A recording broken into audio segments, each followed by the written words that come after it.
The Battle of the Talas River was a huge turning point for Central Asia, even if people didn't see the effects right away. The Abbasid win didn't just stop China from moving west. It also decided what religion would become dominant in this region, which sits right where different parts of Asia meet. Over the next few hundred years, the local people slowly started to become Muslim. This included the fierce Turkish tribes. These were nomadic warriors who were amazing archers on horseback.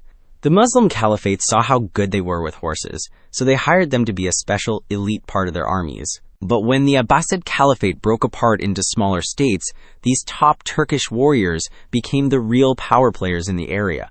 One of the first new sultanates to form was started by a man named Muhammad of Ghazni. Before we go on, I want to thank today's sponsor, World of Tanks. It's a huge multiplayer online game with tanks, mixing strategy, and shooting action. You can play with over 500 real historical tanks from different countries on more than 70 maps. World of Tanks has really exciting gameplay, great controls, and lots of game modes, even massive 30 vs 30 battles. The best part?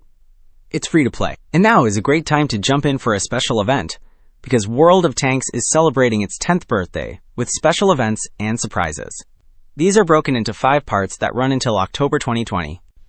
If you're a new player, you can sign up using the link down below. Use the code TANKTASTIC to get a big starter pack with a T-127 Soviet tank, 7 days of premium access, and 500 gold. Come and join over 160 million players in World of Tanks. With Muhammad of Ghazni in charge, the Ghaznavids became a major power.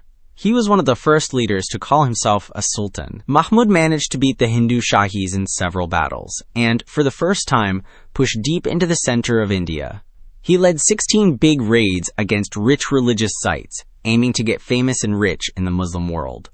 But he didn't try to stay and control the area for good, so the local people were able to bounce back after his raids. But after Mahmud died, things started to go downhill for the Ghaznavids. By the middle of the 12th century, one of their old subjects, the Ghorids, who were a family of Tajik background, started to take control in their home region of Ghor. They slowly grew their power until they finally attacked and took the city of Ghazni in 1149. This made them a new, independent power. What came next was a time of growth that led to the Ghorid Empire. It was led by 2 brothers, Fayyaz el-Din and Mu'iz el-Din, who was also known as Muhammad of Ghor. In the 1170s and 80s, they launched several winning military campaigns against their neighbors, the Seljuks, and others who tried to claim the Ghorid throne. Ghiyath al-Din focused on the western parts of the empire, while Muhammad, after helping his brother make the west safe, turned his eyes south toward India. But unlike the Ghaznavids before him, Muhammad's goal was to build an empire in India, and the Rajput kingdoms nearby seemed like easy targets. In India at this time, it was the age of the Rajput kingdoms. The Rajputs were a big group of family clans from the Indian subcontinent. After the old Prithviraj Empire fell apart, its former subjects set up their own small power centers, all over central and western India. Lots of these little kingdoms appeared. They were all very similar in culture, but they were always fighting each other. Between the years 1000 and 1200, the Rajput kingdoms were constantly being attacked and invaded by Turkish tribes. In Muhammad of Ghor's time, northern India had 3 main powers: the Saloni Chalukias in Gujarat, the Gajadavalas led by Jaichand in Kannauj, and Prithviraj Chauhan in Ajmer and Delhi. The most important of all these kingdoms was the one led by Prithviraj Chauhan. By 1178, Muhammad was ready to attack India, and his main path for invasion went right through Prithviraj's territory. His first target was supposed to be the Chalukya Solanki kingdom.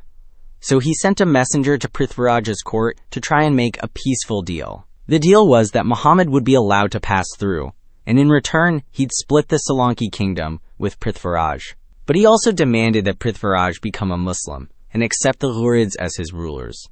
Prithviraj said no, but he didn't send any help to the neighboring kingdom that was about to be attacked. But this didn't stop him. The Ghorid ruler gathered a fast-moving army of Turkish horsemen and took a long way around through the Thar Desert to the edge of the Chalukya lands. After marching for many days through tough, unfriendly land, he was finally met by a large Chalukya army in a valley near Mount Abu. Muhammad's army was tired and thirsty from the long journey. They couldn't use their fast cavalry in the narrow valley, so they were forced to fight the Rajputs head-on in close combat, and in the end, they were completely defeated. However, the Chalukyas didn't chase the running Ghorid army very far, so the army wasn't completely wiped out. Still, the invaders lost a lot of soldiers in the battle, and during the long retreat back through the desert. But this loss didn't discourage Muhammad. He wasn't the type to give up easily. Over the next 10 years, he rebuilt his army and grew his lands into Peshawar. He then moved his army forward, took the city of Sialkot, and by 1187 he captured Lahore. He had its ruler killed, which was the final end of the Ghaznavids. Now, his kingdom shared a border with Prithviraj's lands. Between 1187 and 1190, he sent a few small and medium-sized raiding parties to test the defenses. Things got serious fast. In 1190, Muhammad gathered a big army of horsemen and marched on the important border fort of Bathinda. After a short siege, he captured the fort and left some of his own soldiers there. When the news that Bathinda had fallen reached Delhi, it was a huge shock. Losing this important fort pushed Prithviraj to act. He called on all his lords, quickly put together a large army, and marched off to fight the invaders. When Muhammad heard that the king was coming, he took his own army of horsemen to meet him.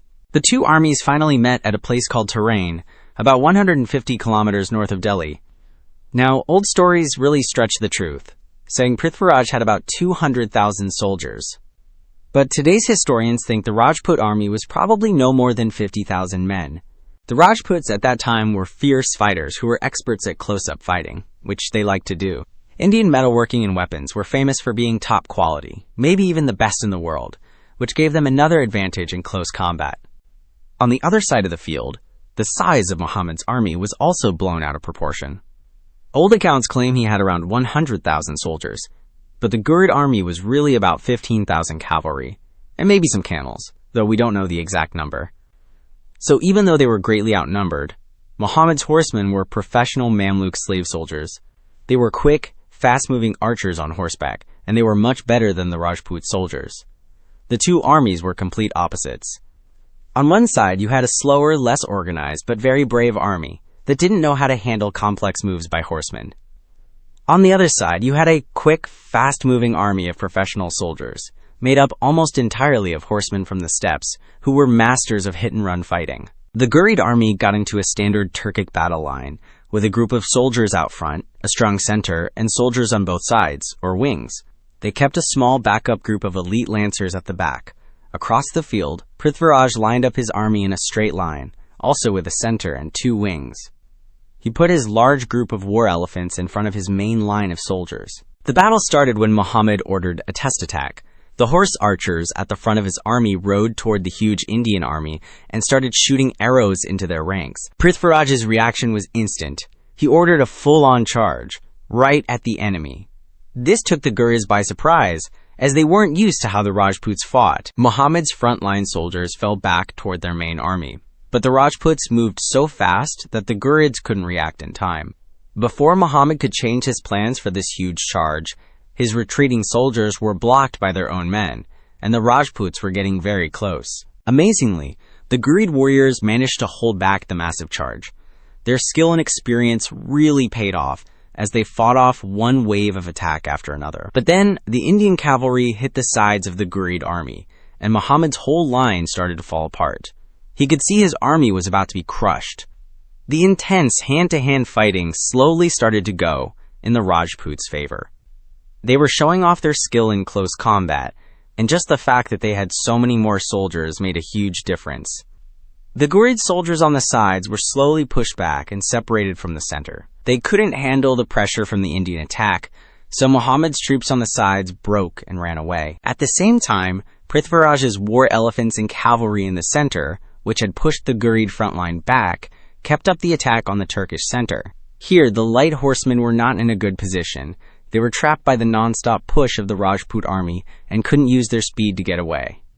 They started to lose their nerve. Muhammad knew this was the make-or-break moment of the battle. He saw his sides running away and his center about to fall apart, so he rode right into the fight himself. It was a last-ditch attempt to turn things around. Soon the Ghorid general found himself right in front of the Rajput center's commander, Prithviraj, who was on an elephant leading the charge.